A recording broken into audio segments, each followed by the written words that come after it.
Vamos falar um pouquinho de Mercosul. Ricardo Lewandowski, ex-ministro do Supremo Tribunal Federal, professor de Direito Constitucional da Faculdade de Direito do Largo São Francisco, vai presidir o Tribunal do Mercosul em 2024. Com sede em Assunção, no Paraguai, a maior instância jurídica do bloco tem como objetivo interpretar, aplicar e fazer cumprir corretamente as normas regentes. O ministro aposentado da Suprema Corte Brasileira também poderá opinar consultivamente, não decisivamente. E ele terá a última palavra em caso de revisão de decisões arbitrárias. Então, meu querido João Belutti, rapidamente, essa questão diz respeito também ao aumento dos projetos de integração e desenvolvimento entre os países do Mercosul. São 100 milhões de dólares por ano que vão para esses países. E é preciso, claro, são recursos, principalmente, quem é que banca isso aqui? O Brasil, o principal caixa. Ora, nós estamos tirando recursos do PAC para investir em outros países, então é claro que tem que ser projetos que tragam proveitos para a nossa nação. E aí precisa ter, claro, uma fiscalização, não, você não acha? Eu concordo, viu, Capesi? Mas um ponto que eu levanto sobre os blocos econômicos é que o bloco econômico ele nos é vendido, ensinado como uma coisa que facilitaria a integração, mas na verdade ele tem um aspecto protecionista também. Ao você fazer um bloco econômico, você protege os players daquele bloco e exclui os de fora. Então, de alguma forma, ele também tem um caráter protecionista. A ciência política discute muito isso. Eu também concordo que o bloco econômico ele tem um caráter mais protecionista, na verdade, do que facilitar ali dentro. Ele facilita para os que já estão e dificulta para os de fora. E a presidência do Lewandowski vem, infelizmente, a calhar com não sei se seria uma espécie de ideologia que ele compactua, assim, com o atual governo do Brasil, por isso que acabou sendo um dos indicados. Agora, o Tribunal do Mercosul, que me parece, Capes, ele é bastante protocolar, assim, com pouca ação. Querido Azoni, é uma função mais protocolar ou será que terá realmente alguma efetiva relevância essa atuação? Eu acredito que é mais protocolar, é uma aposentadoria honrosa para ele. Eu já saiu com 75 anos, a proposta era que ele assumisse o Ministério da Justiça, era o convite que o Lula tinha feito.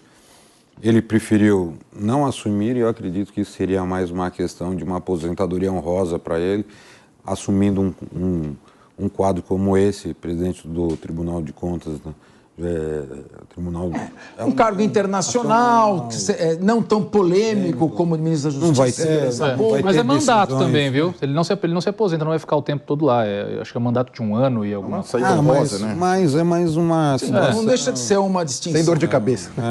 Pessoal, nós temos que falar o Luca Bassani está por aí, nós vamos falar sobre a questão da entrada da Suécia na OTAN, o que significa essa expansão da OTAN.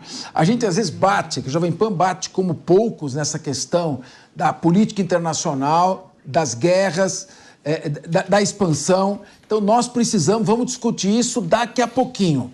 Antes eu queria ouvir o Diego Tavares falar um pouquinho mais sobre essa questão do TCU, do Mercosul, a indicação do nosso ministro Henrique Lewandowski, Ricardo Henrique Lewandowski.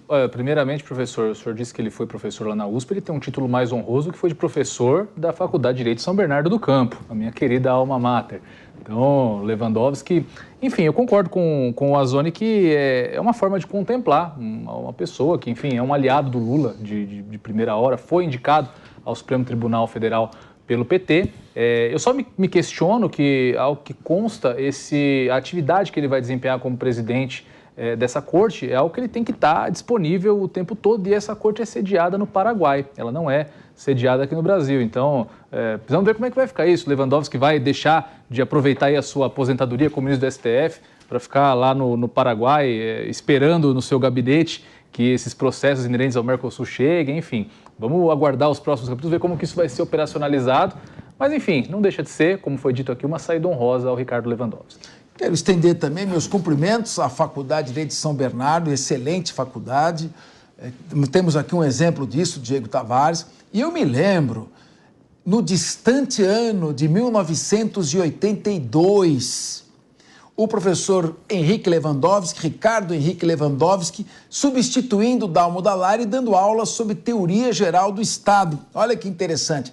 Naquela época eu tinha vergonha de subir no tablado e olhar para o público que estava sentado.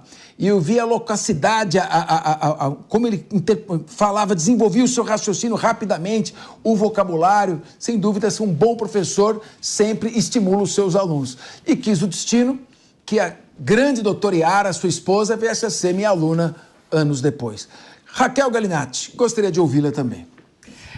O ministro Lewandowski, ao assumir essa missão no Mercosul, claramente ele terá que conceder todos os apelos do governo Lula, afinal é um cargo de confiança indicado pelo governo Lula.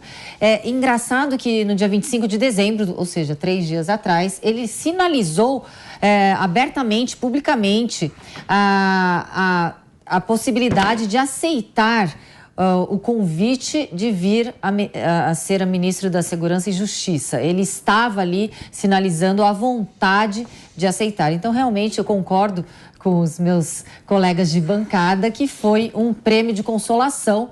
E não é um prêmio de consolação desonroso, é um prêmio de consolação honroso, mas claramente a robustez das atribuições do Ministério de Segurança e Justiça seria muito mais interessante para o ministro Lewandowski. Eu entendo como uma homenagem, né? Tem uma coisa que eu prezo muito no ser humano, tanto quanto a sua coerência, que é a lealdade. Eu prezo muito a lealdade, essa é uma característica, ser leal e ser grato e ter reconhecimento, ainda que nos momentos mais dramáticos. Eu nunca gostei, é uma expressão, não sei se é meio machista, Maria vai com as outras, eu não vou usar essa expressão. Eu não gosto da expressão do sujeito que é influenciável. Eu acho que é preciso ter lealdade e essa qualidade característica Lewandowski sempre mostrou. Então, eu prefiro, em vez da expressão prêmio de consolação, uma homenagem feita a ele. Agora, Azoni, essa questão do Mercosul, isso me preocupa muito. Nós vamos começar a fazer esses investimentos. Eu tenho um morro de medo quando fala em financiamento do BNDES para fazer o Porto de Mariel em Cuba. Quem é que vai fiscalizar os desvios de recursos no Porto de Mariel em Cuba? A ditadura cubana? Quem é que vai fiscalizar os desvios de dinheiro público para a realização de obras em Angola, de obras na Venezuela? O BNDES, eu não sou economista, mas BNDES é para financiar o pequeno e médio empresário brasileiro, para aplicar o seu dinheiro aqui. Mas é que fazendo obras no exterior beneficia as empresas. E fazendo aqui, não? Beneficia duplamente na geração de emprego, na movimentação da economia local, no benefício direto da obra colocada aqui. Ora, o Brasil quer se colocar como uma China, que tem um PIB de quase 20 trilhões de dólares, está fazendo obra no mundo inteiro. Nós temos que concentrar aqui. Agora, nós estamos cortando verba do Programa de Aceleração do Crescimento para pagar emenda parlamentar. E vamos querer nos meter a pegar dinheiro e ainda fazer obra no Mercosul? Faça-me o favor, é uma questão de lógica, não é questão de... Aí vem com narrativa, não, a economia é integrada, isso as empresas brasileiras se locupletam, elas se vão bem. Não, desculpe, elas têm que ser financiadas para fazer obras aqui. Dinheiro brasileiro é para ser aplicado no Brasil. Ora, isso não é discurso nacionalista, você traz dinheiro do exterior, traz privatização, parceria público-privada, procura de alguma maneira ajudar os países a buscar investimentos externos, mas não às custas do nosso dinheiro. E aí eu acho que o Tribunal de Contas da União no Mercosul é muito importante. E deveria, aliás, nem ter dinheiro brasileiro aplicado em outros países. Não sei se estou sendo muito radical. Isso não é discurso nacionalista, não. Isso é economia pura. É melhor gastar o nosso dinheiro aqui no Brasil que gastar o nosso dinheiro fora. E é melhor trazer o dinheiro do exterior para ser gasto também aqui no Brasil, Azoni. A situação do BNDES para essas questões, ele faz um empréstimo para as empresas brasileiras que prestam serviço lá fora, não é que o dinheiro vai para o governo de lá. Então, quando você tinha aquelas questões das grandes empreiteiras, OAS, Odebrecht, todas essas grandes empreiteiras, elas tinham esses contratos externos e tinham suas garantias também que eram dadas para o banco. Então, muitas das vezes, o lastro dado para o banco, para o BNDES, era dado pelas próprias construtoras que pegavam esses empréstimos e executavam obras fora. Então, o empréstimo é dado para as empresas brasileiras que executam essas obras fora. E esses contratos, de uma certa forma, seguem todo o critério de crédito bancário. Elas têm ou são obrigadas a dar garantia, tanto que o BNDES, no governo Temer, ficou numa situação muito difícil, porque perdeu praticamente com a questão da operação lá do Moro. Lava Jato. Lava Jato, perdeu-se praticamente todos os grandes parceiros, que eram parceiros que tinham garantias. E praticamente não tinha como você oferecer dinheiro, porque elas não tinham cadastro suficiente para tomar esse dinheiro, e o dinheiro ficou muito tempo parado. Mas concordo com você, Capês, no seguinte: quantos de vocês, empresários, ou médios, pequenos, ou até grandes empresários, tentaram tomar dinheiro do BNDES? Com juros mais baratos ou com vantagens realmente para que você consiga desenvolver uma determinada atividade? Nunca conseguiram. Nunca. Porque ou você precisa conhecer, ou você precisa passar para o sistema de cadastro. Se o teu cadastro não é aprovado, você não vai. E ainda por cima você tem que usar um banco correspondente que não quer que você tome esse dinheiro, ele não vai fazer com que o teu cadastro seja aprovado. Então, realmente, o governo deveria fazer um BNDES voltado para a nossa atividade econômica, facilitando o crédito. Porque tem muita gente com capacidade, com cadastro bom, que daria para pegar, fazer grandes expansões nas suas plantas, nas suas atividades econômicas, com um dinheiro subsidiado da mesma forma que vai ser subsidiado para os outros governos. Isso o governo deveria fazer, o mercadante lá deveria fazer, abrir o olho para isso, parar de pensar nas questões das grandes obras e pensar no pequeno empresário. Quantos empresários tiveram lá, usaram o Pronamp, sobreviveram com o Pronamp? Muitos acabaram se prejudicando justamente com a política de juros, que acabaram subindo muito, porque era Selic mais 1,25, aí quando foi para quase 13,75, mais 1,25, foi 15%, automaticamente quebrou toda a projeção. Mas o Pronamp ajudou, na época da pandemia, muitos empresários, foi uma linha fácil de acesso. Eu acho que o BNDES devia mudar um pouco essa estrutura e abrir uma linha direta, que é muito difícil hoje você tomar crédito.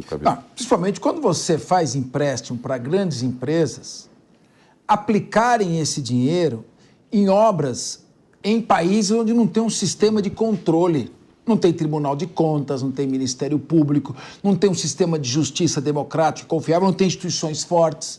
Enquanto isso, o pequeno empresário brasileiro que precisa progredir, iniciar o seu negócio, não tem acesso. Então, é uma distorção completa financiar a grande empresa e prejudicar o médio e pequeno empresário. O BNDES tem como principal instrumento de execução da política de investimentos do governo federal, e a sua missão é promover o desenvolvimento sustentável e competitivo da economia brasileira com geração de emprego e redução das desigualdades sociais. Sua principal função: apoiar programas, projetos, obras e serviços que se relacionem com o desenvolvimento econômico e social do Brasil. Então, me parece, Diego Tavares, que é um pouco de megalomania de querer projetar o Brasil no cenário de um gigante internacional, com influência política, geopolítica, bancando outros países, quando nós temos aqui que reduzir nossas desigualdades sociais e zerar o déficit fiscal. Exatamente, professor. É uma questão engraçada porque parece que nós geralmente falamos aqui que brasileiro tem síndrome de vira-lata, mas os nossos governantes parece que têm síndrome de leão, né? Porque enxergam, o Brasil é de fato, de forma incontestável, um país importantíssimo no cenário geopolítico internacional. Mas do ponto de vista econômico, que nós precisamos assumir que nós ainda somos um país pobre, um país emergente, um país... Se você pegar toda a riqueza dos mais ricos e dividir entre toda a população brasileira, você vai ter algo ali em torno de R$ 2.500 a R$ 3.000 para cada brasileiro. Então nós somos um país ainda extremamente pobre. E dizer que nós temos condição de financiar uma obra de infraestrutura em outro país, e tudo bem, nós não financiamos a obra, nós financiamos a empresa para que a empresa faça a obra. Mas o grande resultado financeiro que você tem de um financiamento desse é a obra de infraestrutura. É no caso aí o Porto de Mariel, é no caso a rodovia que se faz, o acesso, enfim. Esse é o resultado que o crédito subsidiado tem que entregar no final. E isso tem que ser feito aqui no Brasil. Não adianta nós entendermos que nós somos um país como a China, que tem a prerrogativa de investir em infraestrutura em países com os quais você vai fazer um futuro contrato, uma parceria comercial, sendo que nós não resolvemos aqui no país ainda problemas que as maiores economias do mundo resolveram no século XIX. Aqui nós ainda temos mais de 50% da população que não tem esgoto tratado, que não tem água limpa na sua casa. Então, eu concordo plenamente que antes de financiar qualquer coisa da nossa fronteira para fora, nós vamos resolver os nossos problemas estruturais da fronteira para dentro. Agora, veja bem, você já ouviu falar no efeito Orloff? No efeito Orloff? O efeito Orloff havia uma antiga propaganda da vodka Orloff. Então é o seguinte, eu sou você amanhã. Então, o que é o efeito Orloff? Você olha a Argentina, se a gente não tomar cuidado, o efeito Orloff é o Brasil vira a Argentina amanhã.